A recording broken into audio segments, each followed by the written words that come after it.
Assalamualaikum warahmatullahi wabarakatuh, Sobat RSI sekalian, apa kabar? Di era pandemi ini, Perhimpunan Dokter Spesialis Rehabilitasi Medik Indonesia mengeluarkan beberapa pedoman untuk penanggulangan nyeri yang bisa dilakukan sendiri di rumah ketika kita mengalami hambatan untuk datang ke pusat kesehatan terdekat.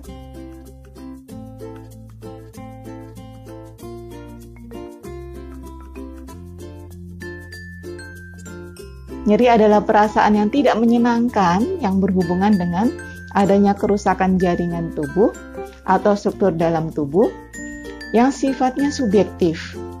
Jadi tergantung dari persepsi kita masing-masing, di mana tiap orang bisa mengkategorikan nyeri sebagai ringan, sebagaimana orang lain bisa juga mengkategorikan nyeri sebagai nyeri yang berat atau sedang.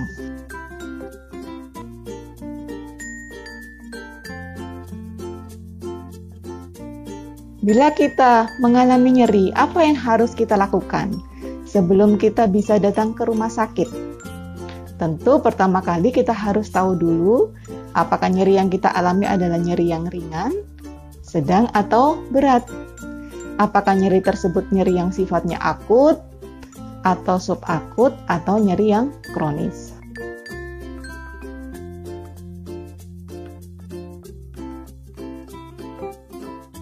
Kemudian ada skala nyeri yang harus kita ketahui nantinya. Jadi skala nyeri ada antara 0 sampai 10, di mana skala nyeri tersebut akan membedakan apakah nyeri kita ringan, sedang, ataukah berat. Bila nyeri kita antara skala 1 sampai 4, maka terkategori nyeri ringan, di mana nyeri ringan ini bisa kita atasi di rumah dengan cara mengistirahatkan bagian yang mengalami nyeri, kemudian kita lakukan kompres, kita lakukan latihan ringan untuk anggota tubuh yang tidak sedang nyeri, dan mengkonsumsi obat-obatan sesuai dengan resep dari dokter. Bila nyeri kita antara skala 5 sampai 7, maka terkategori nyeri sedang. Nyeri sedang ini dapat ditanggulangi dengan pertama, mengistirahatkan bagian tubuh yang mengalami nyeri, kemudian latihan yang sesuai dengan latihan yang diresepkan oleh dokter, dan mengkonsumsi obat-obatan anti nyeri. Tentu saja, obat-obatan anti nyeri di skala nyeri sedang ini sedikit lebih tinggi tingkatannya daripada nyeri ringan. Kemudian, bila nyeri kita antara skala 8 sampai 10, itu terkategori nyeri berat.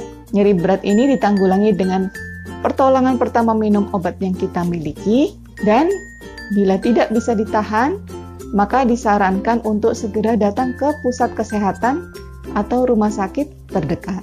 Bila kita kemudian mengalami nyeri, baik itu ringan, sedang, ataupun berat, maka nanti kita akan mengevaluasi terlebih dahulu nyeri yang kita miliki, kategorinya mana, sebelum kita mengambil keputusan apakah kita tetap bisa mengatasi sendiri di rumah ataukah membutuhkan pertolongan petugas kesehatan.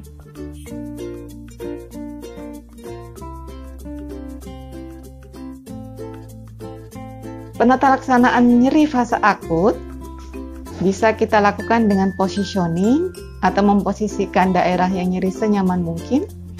Kemudian kita berikan istirahat, kita berikan kompres dingin atau icing dengan memakai es batu atau air es yang dibungkus dengan kain dan dikompreskan beberapa menit di daerah yang nyeri. Kemudian kita berikan compression atau bandaging, pemberian bebat di daerah yang nyeri untuk mengurangi pembengkakan. Dan selanjutnya kita lakukan upaya untuk elevasi atau peninggian daerah yang mengalami nyeri atau pembengkakan. Pada aktivitas sehari-hari yang sifatnya tidak bisa kita tinggalkan, maka kita lakukan modifikasi. Misalnya pada saat kita harus bangkit dari posisi duduk, maka kita usahakan ada pegangan atau armrest untuk menyangga tubuh kita ketika bangkit. Usahakan tidak duduk di kursi yang terlalu rendah, sehingga tidak menyulitkan kita ketika bangkit dari posisi duduk. Dan ketika kita dalam keadaan tidur hendak bangun, usahakan terlebih dahulu untuk memiringkan tubuh dan kemudian bangun dalam keadaan miring. Kemudian untuk nyeri yang fase subakut dan kronik, maka kita lakukan obat-obatan yang kita sediakan, kita konsumsi seminimal mungkin, kita lakukan terapi relaksasi, kita lakukan latihan pernafasan dan latihan fisik. Bagaimana latihan fisik ini dapat kita lakukan di rumah? Ada beberapa latihan fisik yang nanti akan diperagakan. Yang pertama yaitu latihan pengencangan otot, kemudian latihan peregangan otot, latihan penguatan otot, latihan kebugaran, latihan keseimbangan, dan latihan relaksasi serta pernafasan. Prinsip latihan harus kita ingat ada 4, yaitu frekuensi, kemudian intensitas, durasi, dan tipe latihan, di mana frekuensi kita lakukan 3-5 kali dalam seminggu, intensitas atau seberapa beratnya disesuaikan dengan peresepan yang diberikan oleh dokter, kemudian durasinya sekitar 30-45 menit termasuk pemanasan dan pendinginan, serta latihan yang kita pilih sesuai dengan jenis penyakit yang kita derita. Kemudian untuk aktivitas sehari-hari, di mana sebagian besar aktivitas kita terkait dengan cetusan yang timbul dari nyeri, maka kita perhatikan sikap kita ketika beraktivitas. Pada saat kita berjalan, usahakan postur tubuh tetap tegak, tidak membungkuk dan tidak terlalu tegak ke belakang. Kemudian saat kita mengerjakan aktivitas, punggung, leher dalam keadaan tegak. Jangan terlalu menunduk dalam waktu lama, dan juga jangan mendongak dalam waktu yang lama.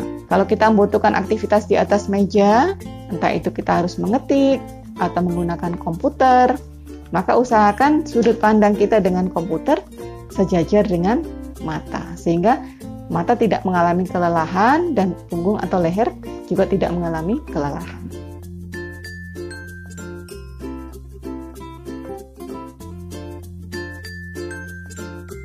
Nah, bagaimana dengan aktivitas selama di rumah? Yang tidak boleh kita lakukan apa?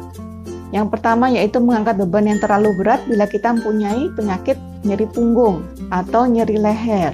Dan kalaupun terpaksa kita melakukan aktivitas mengangkat barang dari lantai, diusahakan tidak membungkuk. Tapi alangkah baiknya dilakukan bila awal startnya adalah duduk. Kemudian punggung dijaga tetap lurus, dan bila perlu, kita memakai bantuan penyangga punggung untuk beraktivitas sehari-hari di rumah.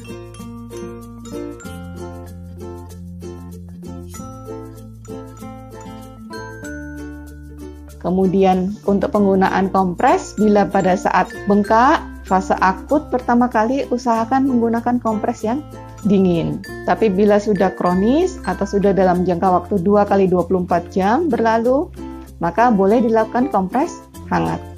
Hati-hati bila kita memiliki penyakit-penyakit lain, misalnya diabetes, tekanan darah tinggi, penyakit jantung penyerta, atau obesitas, maka kita harus meminta persetujuan dulu dari dokter yang merawat untuk boleh melakukan aktivitas-aktivitas latihan.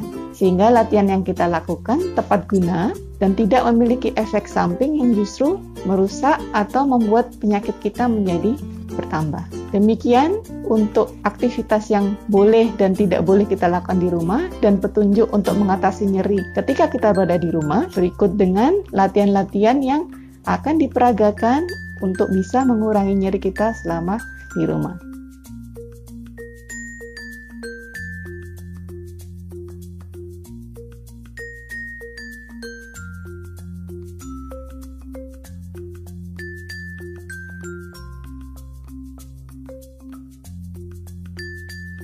Latihan pengencangan otot yang sifatnya isometrik dilakukan dengan cara lutut diluruskan dengan bagian bawah diberi gulungan kain. Kemudian kita kencangkan otot lutut dengan cara menekankan lutut ke bawah ke arah gulungan kain. Kemudian ditahan sekitar 6 hitungan. Setelah itu dirilekskan kembali.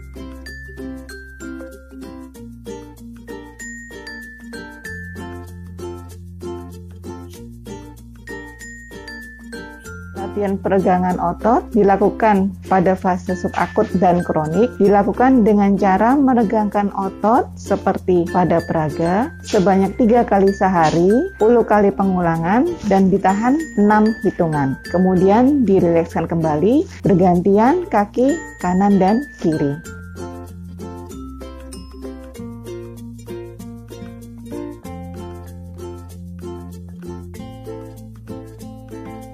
Latihan penguatan otot dilakukan dengan cara duduk atau berbaring dengan meluruskan sendi lutut dari keadaan ditekuk 90 derajat. Latihan ini dilakukan 3 kali sehari, 10 kali pengulangan, dan masing-masing gerakan ditahan 6 hitungan, bergantian kaki kanan dan kiri.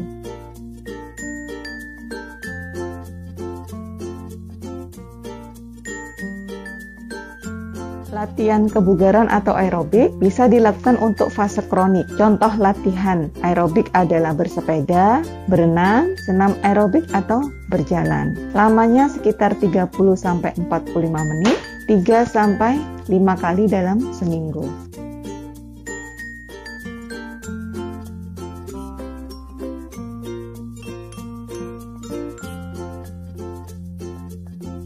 Latihan keseimbangan dilakukan pada fase kronik dengan cara berdiri berpegangan pada kursi atau meja yang stabil, kemudian kita gerakkan satu kaki sebagai tumpuan dan satu kaki diangkat secara bergantian, baik menggerakkannya ke samping atau ke belakang. Hati-hati untuk yang memiliki resiko jatuh harus dilakukan dalam pengawasan orang lain, dan latihan ini bermanfaat untuk meningkatkan koordinasi.